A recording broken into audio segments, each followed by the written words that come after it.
That was a very interesting question someone recently asked. How do you calculate the total sales if the user were to enter a first few character of the invoice ID like this, and the total sales value should go in here? So this is the formula you're going to have to use. Equal Sumif. The first argument on Sumif function would be the column for the invoice ID like this. And the second argument is your criteria, which is going to be B2. And over here, you're going to say ampersand double quote asterisk double quote, which is a wildcard, which indicates that any character after the character that the user has entered on cell B2 will be included in your total sum calculation. That's what it means. So the third argument in there would be the sales column like this.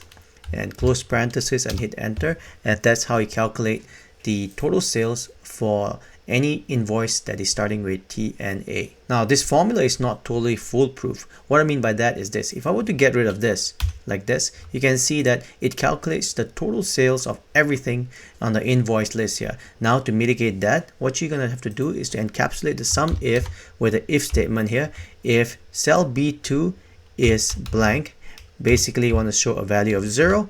If not, you're gonna do the sum calculation like this.